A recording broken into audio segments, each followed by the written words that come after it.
Tonight, 1 year since a post-tropical storm ripped through the south coast, families in Port aux Basques are still recovering from Fiona. Had the insurance company done what they should have done, it never would have been an issue for us because we had adequate insurance to build a new home, to furnish our place again, and we shouldn't have had to beg from the government to help us out. They paid thousands to protect their homes, and some say they still haven't received any insurance money. A group of sexual abuse survivors have left for Rome. They're calling on the Catholic Church to practice zero tolerance. Time and time again in the headlines we've seen, even in present day, that priests, predator priests, are being shuffled around from place to place, and we want that to stop. Coming up on Here and Now. This year's lineup includes 7 feature-length films and 33 short films. The 34th version of the St. John's International Women's Film Festival will be kicking off next month. Today they announced the films that'll be in it. I'm just so excited to have everyone back, to be in person. It's the first time since 2019. I'm Jeremy and I'll have that story coming up. This is CBC Here and Now.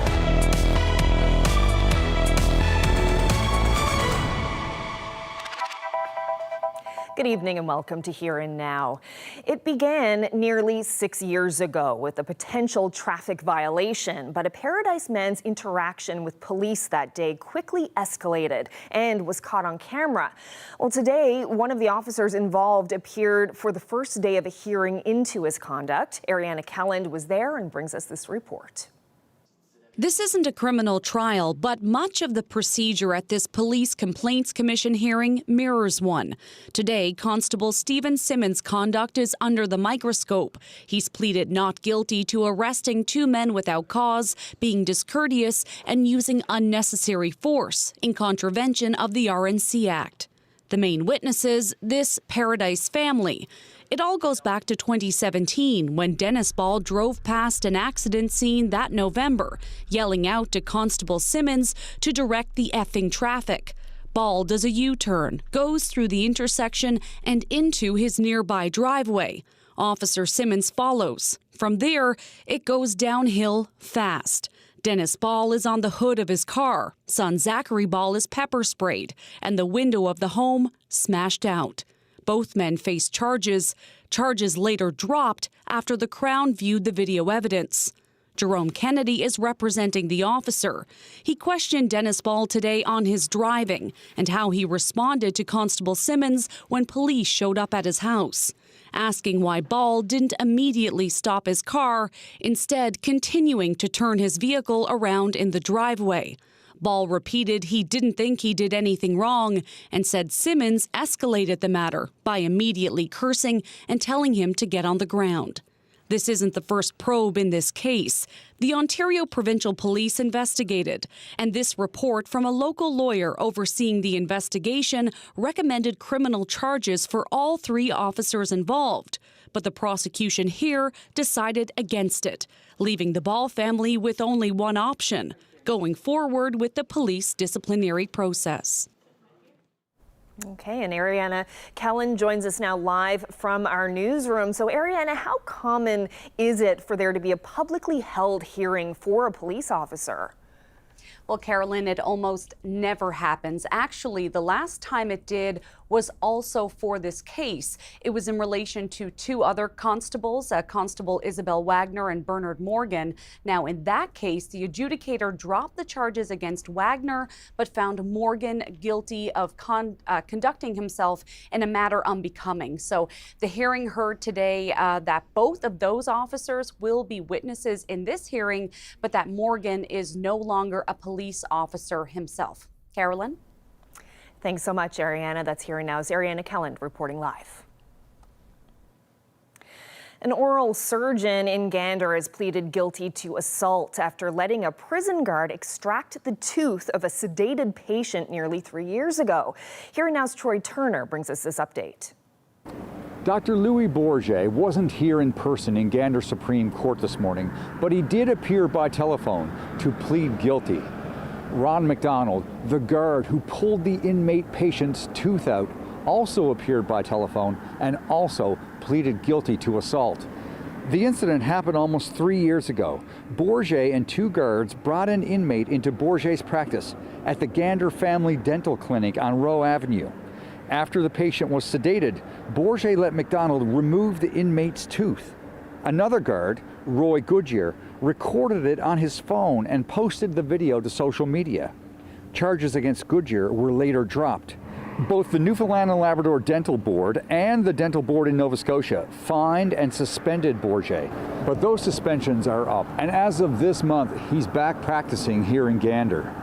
The patient, Blair Harris, is suing Bourget, McDonald, and others over the incident. Both Bourget and McDonald will be back here in Supreme Court in February for facts and sentencing. Troy Turner, CBC News, Gander. A public safety expert thinks the province is still decades away from getting a new prison.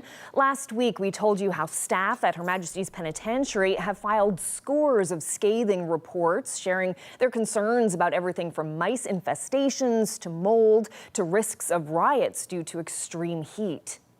Can't they get rid of the rodents? I don't understand. Like, I know if you have mice, you can get an exterminator, you can seal holes, you can do things. So where's the effort and the funds that should be put in? And like, there are real security issues. Like, if a door doesn't lock properly, that's a security issue. I think these things are really important to deal with, and no one should be working in those conditions. This public safety academic says part of the problem is where to start because there are just so many issues with the prison. You'll hear more from Rosemary Ricciardelli in about 35 minutes on Here and Now.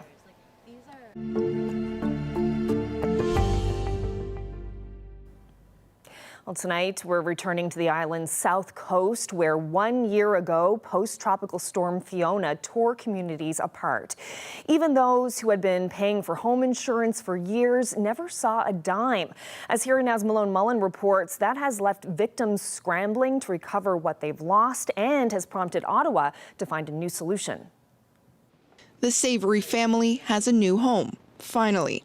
After Fiona took everything from them, they looked for months to find a place to live without any help from their insurance company. Even though the family says they paid their insurance company over $60,000 to protect their home and belongings, the company didn't pay out a single cent when disaster struck. The storm surge that carried away their home wasn't part of their coverage. We did have health insurance and had the insurance company done what they should have done, it never would have been an issue for us because we had adequate insurance to build a new home, to furnish our place again, and we shouldn't have had to beg from the government to help us out. It's just pretty sad that, that this had to happen. It was the same story for everyone else who lost their homes to flooding from Fiona. Seawater damage isn't usually covered. It's why Denise Anderson had to buy this home in Cape Ray.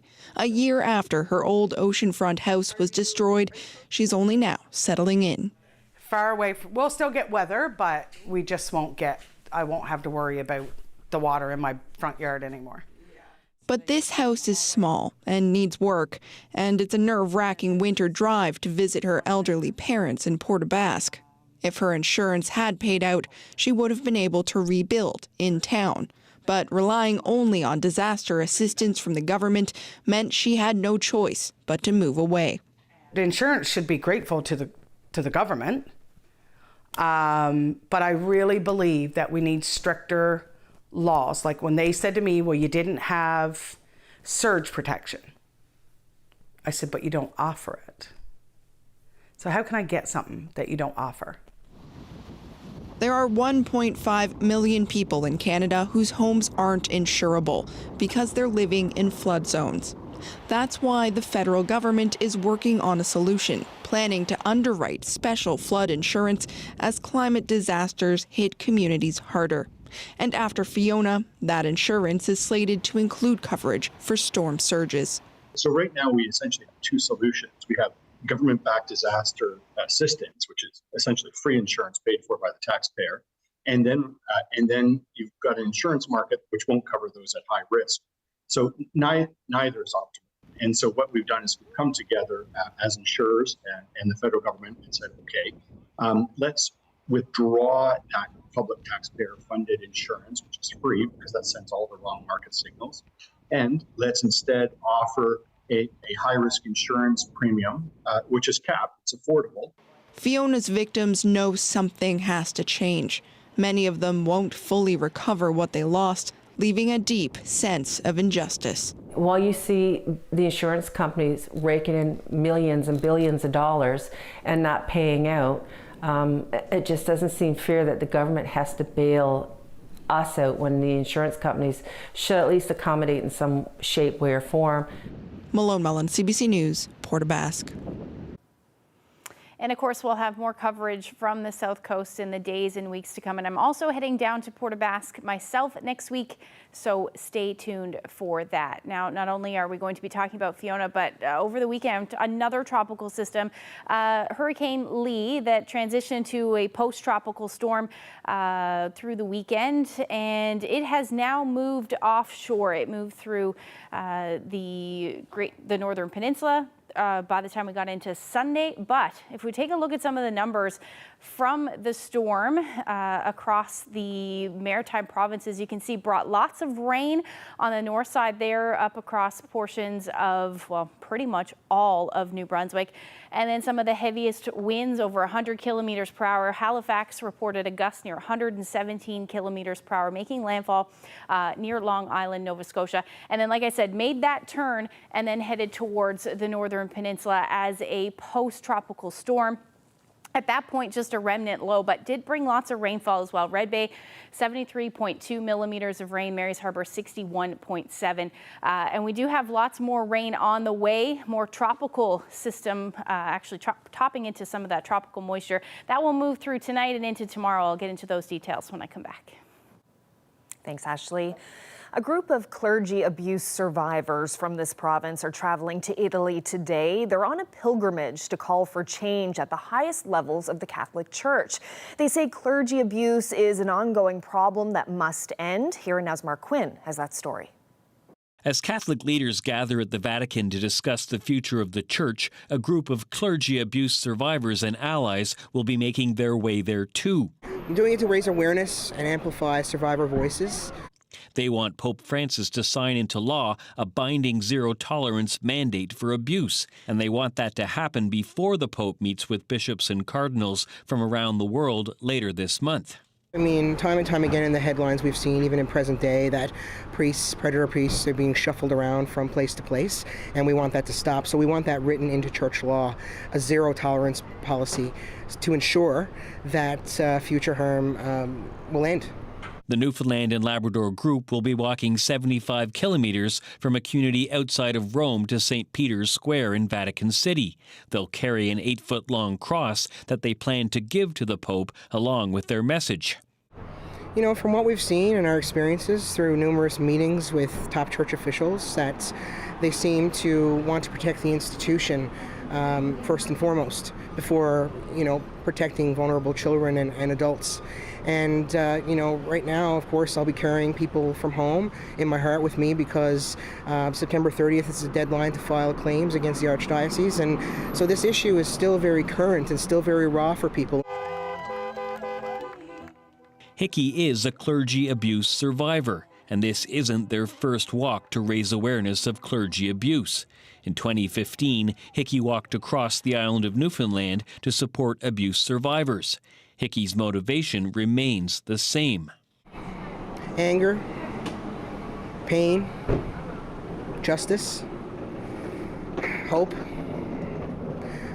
I don't really know why. I never asked for this life. A lot of the advocacy work I do, as you know, is rooted in trauma. I suppose it helps me heal in a way, but I'm an advocate to my core, and I won't stop until we get justice for all of us. Hickey will also be attending meetings in Europe about the rights of children and safety protocols for LGBTQ travelers. Mark Quinn, CBC News, St. John's. Well, the City of St. John's has opened a new playground in the Galway neighborhood. The Galway Village Green Playground was officially opened at a ceremony this afternoon. It's a 6,500 square foot accessible playground, along with basketball nets, a picnic area, and trails and pathways. The city invested nearly $1.9 million into the project. The mayor says it's an important space for families in the neighborhood. This area is important. It's seen as kind of the center of the residential area here in Galway. It's a lot of young families that are moving in here. And so Ducor and Clayton supplied the land, and the city built the playground here. It's a fully accessible playground with amenities that obviously the kids are really enjoying here today. So it's a great project for the city and a great project for the Galway area. Lift both feet up and extend both legs as you brace your core. With control, draw your knees into your chest. And then keep on going. But well, that's a video offering tips on how to exercise at work, and it's one of the resources in a new physical activity kit released by the provincial government today. It also includes a sleep and physical activity journal and exercise routine for people of all levels. Dr. Pat Parfrey says the program is designed to offer tips to get people moving, regardless of any social or economic factors that could prevent people from exercising. And the areas that we're trying to intervene in, we want to increase our life expectancy, and we want to prevent deaths from cardiac disease, stroke, and cancer, which are determined by the social determinants of health and by lifestyle factors like sedentary lifestyles where we're not very active. So this tool, which is very simple at its core, is targeted exactly at one of those things that we can influence, which is physical activity. Well, the provincial government also announced a crackdown on smoking in some public areas today. As of September 27th, smoking and vaping will be banned on all government property, and that means no smoking around any government buildings or in the parking lot. It also prohibits smoking in vehicles parked on government property. Organizers unveiled the lineup for the 34th annual St. John's International Women's Film Festival this morning. 7 feature-length films and 33 short films have made the cut for the October festival, including one from a local mother-son duo. The CBC's Jeremy Eaton stopped by the Alt Hotel earlier today. This year's lineup includes 7 feature-length films and 33 short films by women and gender-diverse filmmakers from all over the world. I'm just so excited to have everyone back, to be in person. It's the first time since 2019. To get to see all of the faces and just share the love of cinema. I mean, we're used to watching movies at home on our couch, but let's, put on some pants and get downtown and just celebrate it. And we have a lot of really fun incentives to make it more so events every single night that you're going out. Instead of just going to see a movie and going home, how do we make it really high value and just connect the community in a really meaningful way? This is my 10th year with the Women's Film Festival. When we first started, we get around 300 film submissions internationally, and this year we had around 1,100 film submissions. It's massive. I mean, it's really a testament to the festival, the reputation, all of our ambassadors, and of course it all comes back to local talent, our arts community, and our greater community. People come here to Newfoundland and Labrador as well and are just blown away by the talent and the people here. So launching our festival is Party Pirate. I'm dyslexic, and it was really hard, but it can happen. It can happen. Yeah, it all kind of inspired through here. I pitched it here, and then I ended up having some interest, and then it ended up going to the boot camp in PEI, and then now we're here. Party ladies, I'm taking over the bus. All you buccos better stay safely in your seats and surrender your plunder. What was that like working with your mom? It's good. She's the only one that knows how to actually get me to do anything, so I'm very thankful for that. And what was it like working with your son? I actually found Luke to be really easy to work with, but of course he is my son, and generally he does listen to me, so that's helpful. But as artists too, it was not our very first time working together, but it was one of our first big experiences, and I really respected that he showed me respect.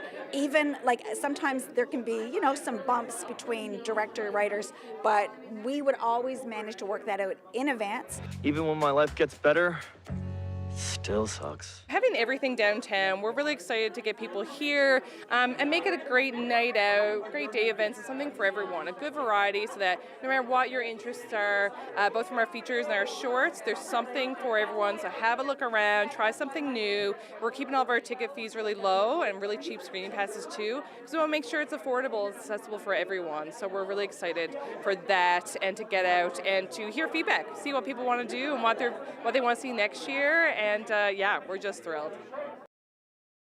It's getting a little bit easier with time, and it really helps to be able to focus your attention and efforts with such a great cause. The 43rd version of the Terry Fox Run took over Quidi Vidi Lake on Sunday with dozens of people coming out to support the popular fundraiser. I'm Jeremy Eaton, and I'll have that story coming up. A little bit of a break in the rain today, but we do have more just on the doorstep. We'll talk about how much rain is on the way when I come back.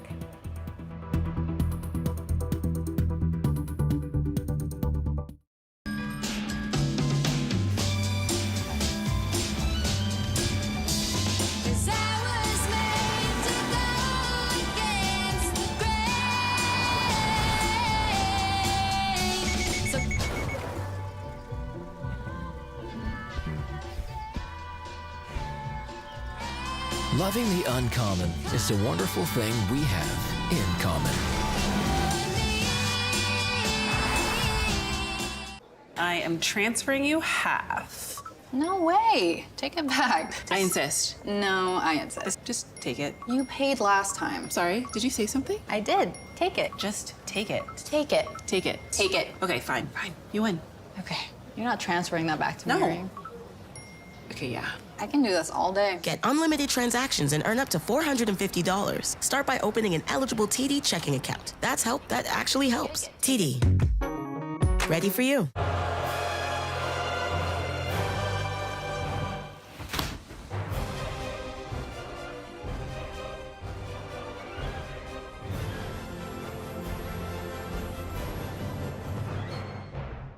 Kids thrive here. So Lysol's Here for Healthy Schools program is donating Lysol products and Healthy Habits resources to Canadian schools to help keep kids here, and here.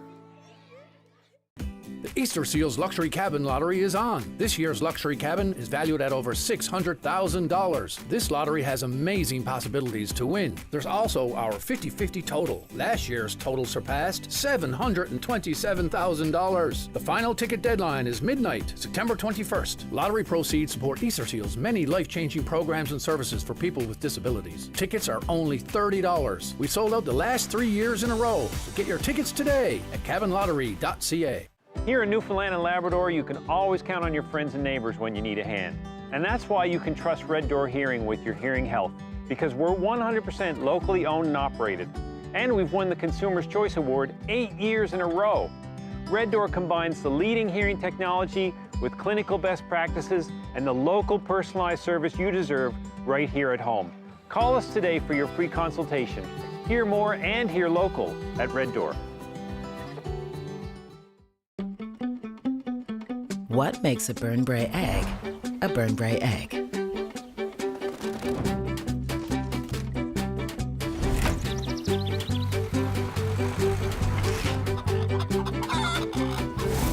For generations, we've put more goodness in so you get a whole lot more out of every single delicious egg. A lot goes into a little at Burnbrae Farms. The heavy hitter. The original. The award winner. The non-conformist. The weekend warrior. There's an award-winning Ram truck just for you, like the one J.D. Power ranked #1 in new vehicle quality. Get 15% off MSRP on Ram Classic for up to $10,300 in discounts. Plus, get 4.99% financing. This weather update is brought to you by Steamatic Canada, the undisputed choice in restoration. Don't panic. Call Steamatic.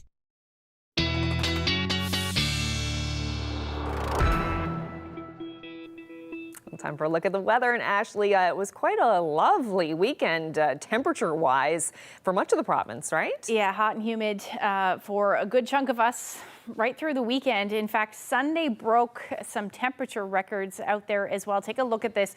Winterland, 24 degrees, the old record 22.8 in 2003. Daniels Harbour on the Northern Peninsula at 23.6 degrees, and Argentia as well, about 22.3. We saw warm temperatures here in St. John's as well. I think we topped out about 25.6 if I remember correctly, which is quite warm.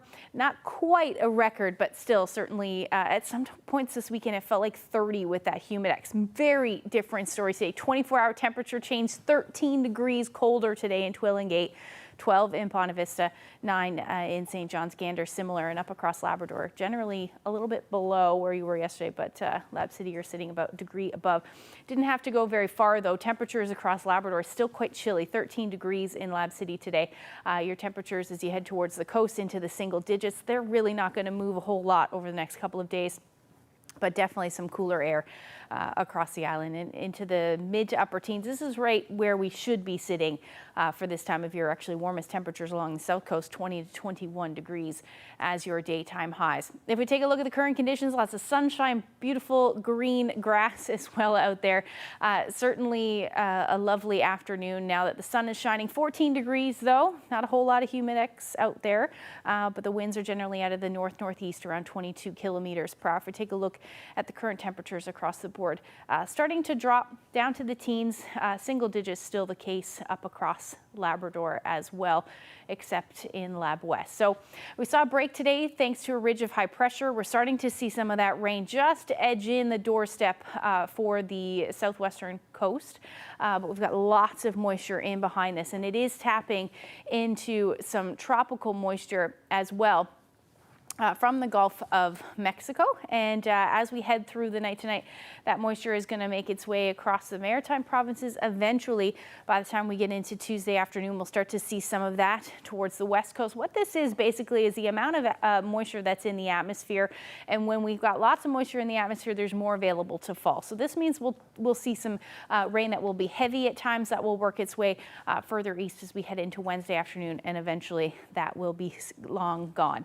As far as tonight's concerned, generally just looking at cloud cover on the increase up across Labrador, chance of showers for the north and the west, and then it'll increase the chance of showers as we get into the morning hours, especially for the rest. And we'll start to see some showers across the island as well. Temperatures tonight will stay in the single digits for the northern peninsula, otherwise between 11 to about 15 degrees for the rest of the island. Labrador, you're going to stay chilly as well.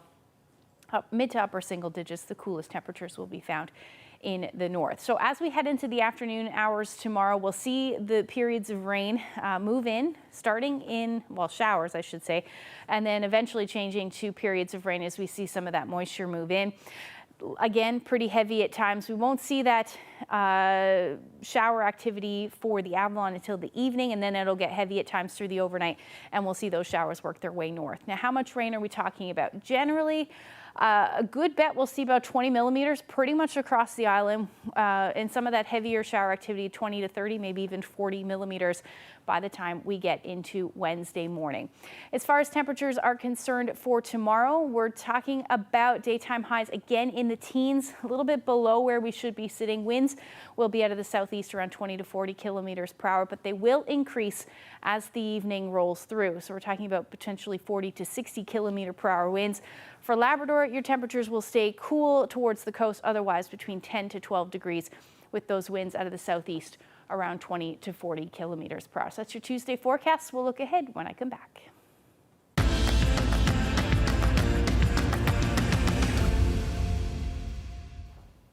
26 communities across the province took part in the 43rd annual Terry Fox Run this weekend. In St. John's, cancer survivors, their loved ones, and those remembering those they've lost took part in a fundraising loop of Quidi Vidi Lake. The event raised tens of thousands of dollars, and that money goes towards research done right here. Here Now's Jeremy Eaton was there. It's going great. I'm so excited to see all these people, and I'm glad people came out even in the rain. It's excellent. For this year's run, we've raised over 20,000 for sure. We hope to raise more. How important is that money? It's important because it goes towards giving researchers like me the resources we need to actually ask the right questions about what's happening with cancer, how do we treat better, how do we diagnose differently, how do we track response to therapy. Basically, the money is going towards cancer research, and there's tons of it happening here in St. John's. This is the 43rd version of the Terry Fox run. What is it about it that keeps people coming back decades later? Well, I think it's his resilience. It's inspiring. It tells you if Terry could do it, then I could do it as well. And also, if you think about it with cancer, there isn't a lot that some people can do, but being out here trying to raise money, that's something we can actively do. Providing the resources for research to happen, that's something we can do. And that's what Terry made possible by taking the first step. Why is it important for you to be here? Because I am a cancer survivor. As you can see, I have a red shirt on here, and there are others around here today that also have the red shirts. The red shirts are for the cancer survivors. I was diagnosed the day after my 18th birthday, so not a very good birthday present. But I had a rare kind of cancer. It was called a synovial sarcoma. Funny enough, it was actually somewhat similar to what Terry Fox said. September 27th will be 11 years since my diagnosis. And how are you doing today? Perfect. Great. What goes through your mind, or how do you feel when you take part in this event and you meet other cancer survivors like yourself? It's like maybe a bit of a bittersweet feeling. It's really nice to also meet people. I meet a lot of people that are older than me. There is another girl that is here that I talk with every year who is close to my age. So it's really nice to kind of have that connection, even though it's not a connection you kind of want to have with somebody, but it's really nice. We're here with our family team and family and friends, I guess I should say. We've created a team to celebrate the life of my oldest daughter, who died 8 years ago with choriocarcinoma. She was born on the second Terry Fox Day, which was September 19th, 1982. So Terry Fox Day always is around this time of year, and so we just think of her and remember her in this way. It's hard. It's around her birthday, which also is one of those trigger days. It's getting a little bit easier with time, and it really helps to be able to focus your attention and efforts with such a great cause. Terry Fox was a national icon, international icon. He's an amazing young man, and I really, really support the cause and support the Fox family.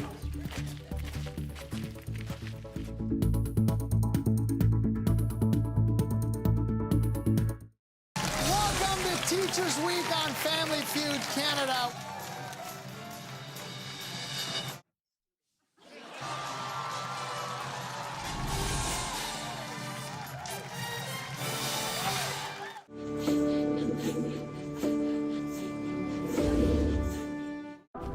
Stains can appear out of thin air, but when you get to work, magic happens. The real trick is the next one up your sleeve. We make OxyClean, you make it work. Work your magic. You're all in for a treat. Check this out. It's your last chance for a blockbuster offer. Disney Plus has your favorite shows and movies. We run a little hot. For an incredible price.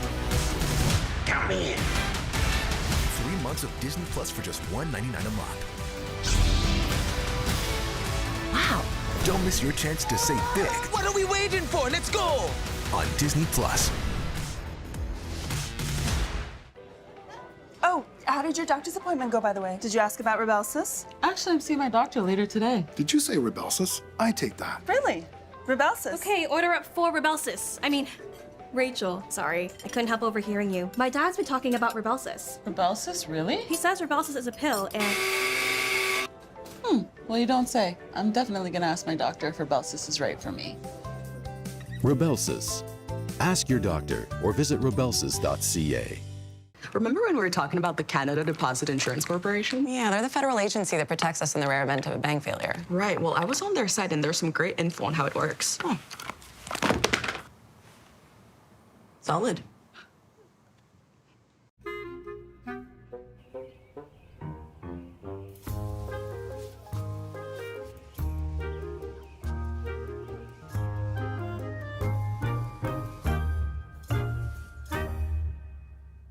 My patients who are experiencing sensitivity have to make compromises in their day-to-day life. Sensodyne Repair and Protect with Deep Repair. It goes deep into the tooth to help repair sensitive teeth. I recommend Sensodyne Repair and Protect with Deep Repair. The Easter Seals Luxury Cabin Lottery is on. This year's luxury cabin is valued at over $600,000. This lottery has amazing possibilities to win. There's also our 50-50 total. Last year's total surpassed $727,000. The final ticket deadline is midnight, September 21st. Lottery proceeds support Easter Seals' many life-changing programs and services for people with disabilities. Tickets are only $30. We sold out the last 3 years in a row. So get your tickets today at cabinlottery.ca. In Canada, approximately 20% of residential fires are caused by a failure or defect of mechanical or electrical origin. But if you ever find yourself in this circumstance, don't panic. Call Steamatic. We take care of everything: demolition, rebuild, and restoration after any type of disaster. And above all, we take care of you. Trust Steamatic, the undisputed choice in restoration, recognized by all major insurers. Closed captioning brought to you by GMC's Gear Up for Fall event. Eligible Costco members can receive a $750 bonus on 2023 and 2024 Sierra light-duty trucks. See your dealer.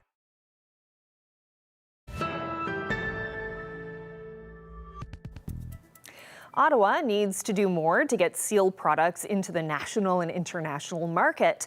That was the message from artists and industry reps at a public Senate hearing on seals in St. John's. The U.S. and European Union have strict rules about harming marine mammals, including seals. Senators heard how public disapproval of the seal hunt and an international ban on seal products are affecting producers here. Through my work over the last 20 years, it's been quite evident that there has been internal support for the seal industry within federal government and provincial governments, and territorial, of course.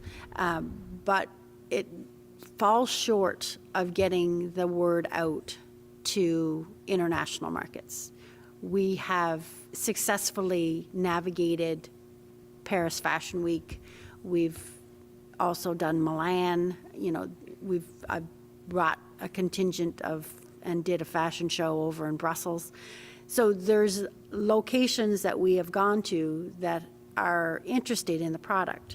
It's just they don't know enough about our product to make it something that they can put into their retail areas. So I think we need to have a more concentrated effort federally to really own the industry and to make it something that is not taboo, and that the senators around the table don't have any issue with wearing a sealskin tie to an event and are not afraid of backlash that they would get, because I've seen both sides of that. We are right in the middle of tourist season and cruise ship season here in St. John's, and I have been roughly calculating the number of sales lost to the Mammal Protection Act. In August alone, we lost over $56,000 in sales in store and online to American tourists. This is due to outdated legislation surrounding the Marine Mammal Protection Act, where even many Americans are now lobbying for change to have seals removed from the act. Our government must join this lobby. Can you imagine total sales lost in 1 year just at our store alone? We have our hands tied. We are only reaching 1% of the market. Last night alone on my website, there was 6,700 visits from the United States, 2,100 from Europe and Asia. We have also recently tapped into Vogue's analytics for target marketing. In the United States alone, our reach potential is 235 million people. I personally would be happy to reach 5% of that market. These are real numbers with real potential, with real customers who are unable to purchase seal products from our store. I have been asked many times, Darren, if the government decided to do a project and drop 100,000 skins at your store, there's no way you'd be able to produce all this product. And my answer to them has always been, watch me. Unfortunately, seals get bad press. So the companies that want to sell these products are nervous to take the products on because they're worried about protesters at their front doors.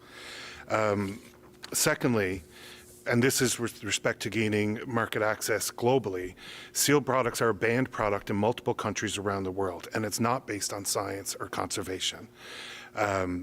It's really based on really intelligent marketing campaigns by anti-seal and anti-animal groups. My ask from this committee and our government is threefold. Firstly, we need the Canadian government to decide if it's in or out. If it's out, let us know, because we have to go a different route. If it's in, they need to tell the world that we're open for business. If Canada decides they are in, what we need is a national and international marketing campaign focused on facts. Most Canadians do not know the facts about seals, but can repeat misinformation and propaganda produced by organizations that use seal industry for its fundraising efforts. Secondly, we need support from market access. Expand the Indigenous Peoples Economic and Trade Cooperation Agreement that includes Canada, Taiwan, Australia, and New Zealand. Supporting Indigenous business with specific attention to Indigenous exports is important for reconciliation, and there cannot be reconciliation without economic reconciliation.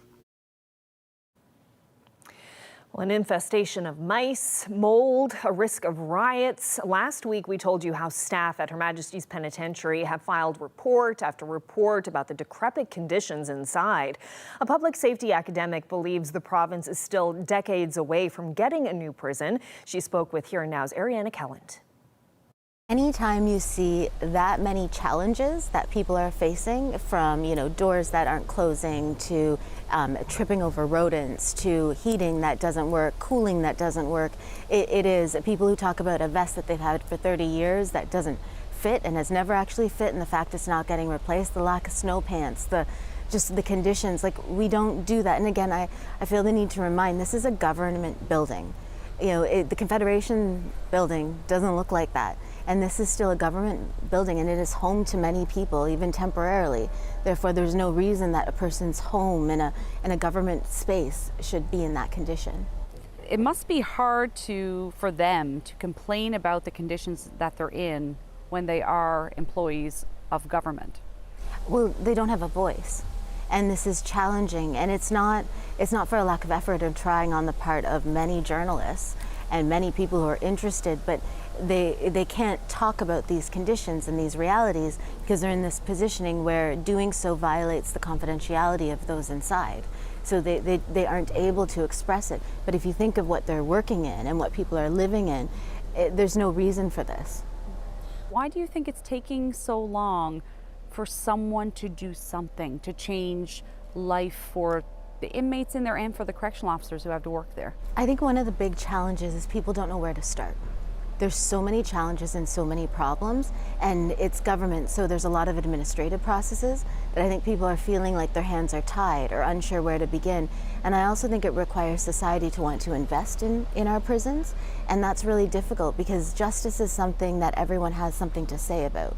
So we often, some people will want to support the loved ones and the persons they know and understand it, and other people who have been violated will feel less support. And we need to do more to recognize the humanity behind each individual there, and as a society to want to treat, often you can judge a society by how we treat those who are criminalized, and that doesn't speak well for us either. What's it going to take, do you think, for there to be movement on a new prison? Do you think they'll ever build a new prison? In one of my last meetings, I thought it'd be 20 years till we saw it. I think it will get built. I just don't know if it'll be while I'm still living here. Hopefully it's while I'm still alive. I don't know, but I think it's complicated. I think it's a huge space. I think it's very expensive infrastructure. I think it has to be done right. I think there's a lot of challenges, so I'm really hopeful, but I wouldn't put a timeline on it. We want to end the stigma and put an end to sexual violence. A march in St. John's calling for an end to violence. Hear from some of those who took to the streets coming up.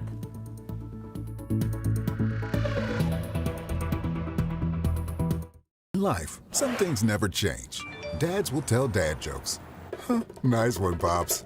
And the Toyota RAV4 is still the best-selling SUV in Canada. We're proud that hasn't changed. Visit shoptoyota.ca.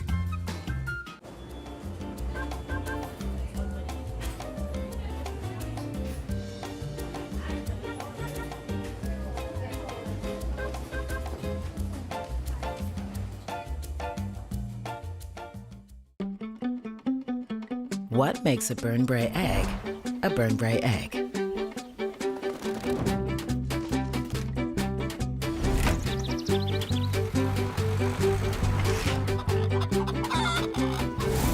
For generations, we've put more goodness in so you get a whole lot more out of every single delicious egg.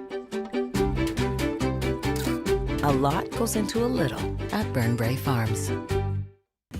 Easter Seals Luxury Cabin Lottery is on. This year's luxury cabin is valued at over $600,000. This lottery has amazing possibilities to win. There's also our 50-50 total. Last year's total surpassed $727,000. The final ticket deadline is midnight, September 21st. Lottery proceeds support Easter Seals' many life-changing programs and services for people with disabilities. Tickets are only $30. We sold out the last 3 years in a row. So get your tickets today at cabinlottery.ca. Injuries from accidents can have long-term consequences. Quite often, the pain and trauma can prevent you from getting on with your life. At Rogers Moyse, we'll give you the support you need so you can begin moving forward again. Rogers Moyse, personal injury lawyers. We stand for you.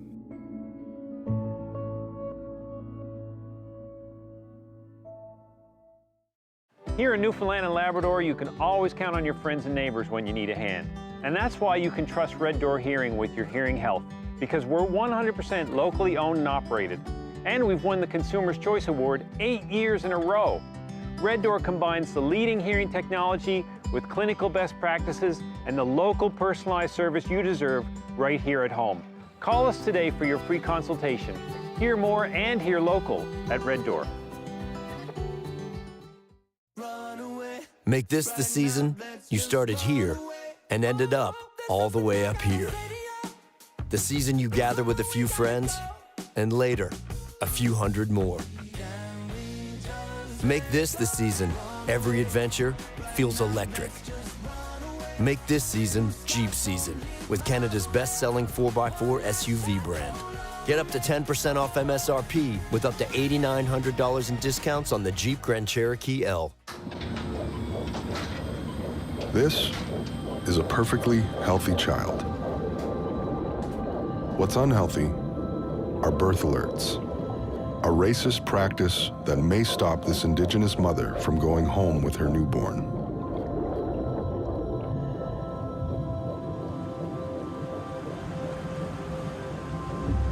Become an ally. Rise above racism in healthcare.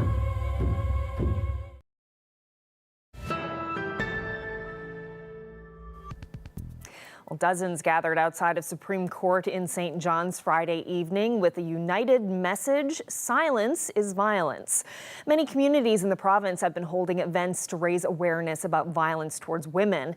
Here's more from Friday's Take Back the Night March. Ho, ho! Sexual violence has got to go! Hey, hey! Ho, ho! Sexual violence has got to go! Hey, hey! Ho, ho! Sexual violence has got to go! Hey, hey! Ho, ho! Sexual violence has got to go! It is about continuing to raise awareness of the need to address sexual violence, because as we know, it's usually referred to as a crime of silence because so few people report, because of victim blaming, because it's embarrassing to talk about. But I think it is really important to shed light on it, because once you do that, then the people who hide in the shadows find it much more difficult to do so. Sexual-based violence is a huge problem in Newfoundland, and it's deeply impacted many of my friends' lives, and it's deeply impacted my life. I would like to see people care. I would like to see people listen and do the difficult thing to change something, to not allow these people to do what they like to women, to anybody, really, to make some kind of accountability necessary. But I think there's always been a really great core of women supporting women and others. There's like men who've come out and others who've come out and supported people as women as we've marched through the streets in St. John's. There's a couple of ministers here from the government, and hopefully they're listening and talking to the people who are here, and that they're hearing what they need. There are things like the sexual assault nurse examiners, a program that is excellent. I attended an event yesterday, a panel that talked about that. We really need that in all over the province, so that when women are able to come forward and go to the hospitals, that they do have all the help that they need.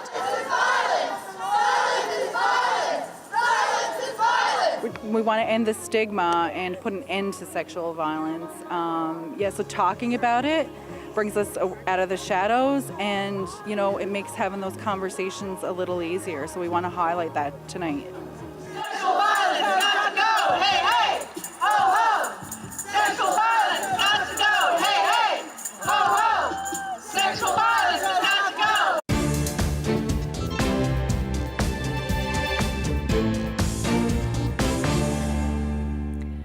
Hockey history was made today. A draft was held for the new Professional Women's Hockey League, and tennis legend Billie Jean King, who's on the board of the league, was on hand to announce the top draft choice. The first overall pick in the inaugural Professional Women's Hockey League draft, Minnesota selects Taylor Heisey. Heisey is 22 years old and from Minnesota. She was a standout in university hockey in the U.S. 90 players were being chosen today for teams in 6 markets: Montreal, Toronto, Ottawa, Minnesota, New York, and Boston. The league was announced last month with plans for a first puck drop in January.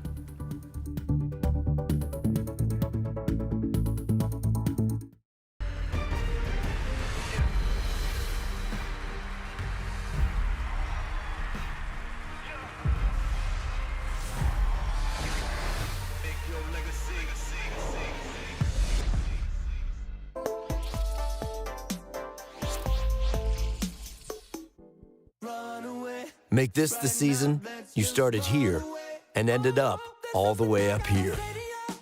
The season you gather with a few friends and later a few hundred more. Make this the season every adventure feels electric. Make this season Jeep season with Canada's best-selling 4x4 SUV brand. Get up to 10% off MSRP with up to $8,900 in discounts on the Jeep Grand Cherokee L.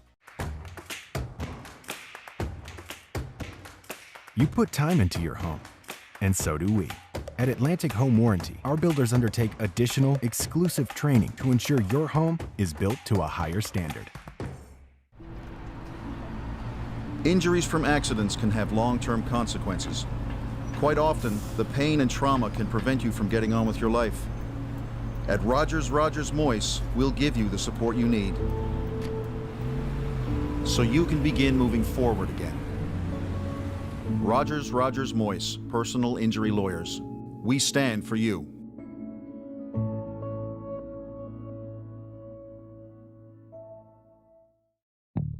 We're in. For home. For favorite spots.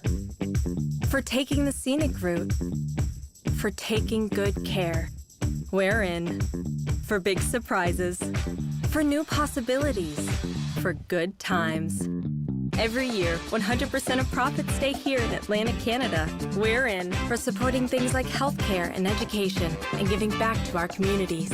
Learn how at askaway.ca. Hi, I'm Quentin Curry, audiologist. One of the best ways to support your brain health is to look after your hearing health. Hearing at your full potential through your entire life not only improves your quality of life, it significantly lowers your risk of cognitive decline.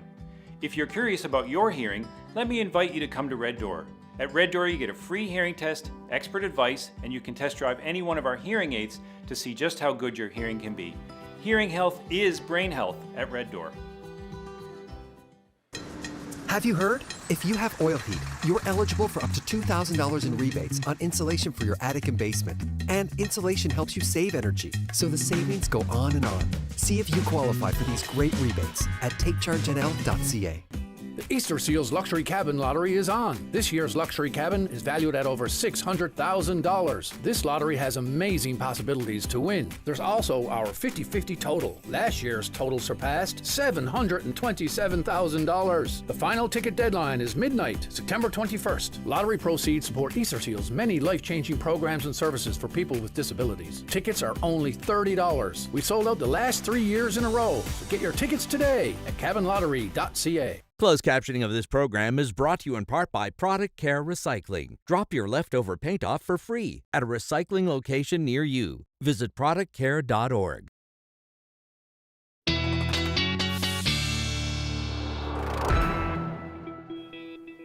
Crews in New Brunswick and Nova Scotia were kept busy this weekend, clearing up debris and restoring power in the wake of post-tropical storm Lee.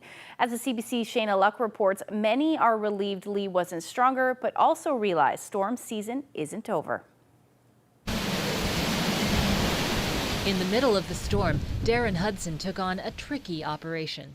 We're going to set a line on these trees, pull them crosswind, and with enough of a strain and good felling direction, we should get it down. As an arborist, Hudson makes a living cutting down trees in southwest Nova Scotia.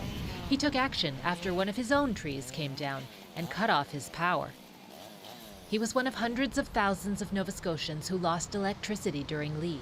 In New Brunswick, it brought down the canopy of a gas station in New Maryland and caused some local flooding. But for many Maritimers, it didn't feel like much of an emergency. Well, it's not as bad as Fiona. Restoration is expected to go faster than last year. It's easier to put lines back up than replace hundreds of poles. Last year, this family convenience store had only one generator, and it wasn't enough. So during Fiona, we lost all our ice cream, we lost all our dairy. And over the noise of their generators, they barely noticed the storm last night. We weren't able to hear anything.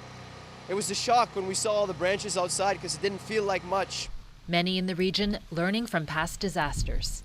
We didn't have to use the preparation that we had for the worst, for sure. The rain and wind status was all downgraded at midnight last night. So, that was a relief. But not everyone was spared. The damage, a reminder of the danger. Hurricane season, not over until November. Shayna Luck, CBC News, Halifax. Some terrible damage. We were very lucky that we didn't see any damage, but we did see like a little bit of Lee's effect. Yeah, rain, and then also the warm temperatures, seeing some of that warm air wrapping around Lee. But yeah, for the most part, not a whole lot. Yeah, it's good. Yeah. And some more rain on the way. We do. We have more rain on the way, more tropical moisture, not associated with any tropical systems though at this point. But let's take a look at what's going to happen as we head into Tuesday evening and then eventually Wednesday. So this is when we're going to see some of that heavier rain move through. Periods of rain expected to be heavy at times through the overnight, especially for the eastern portion of the island. Into Wednesday morning, we'll see that taper off.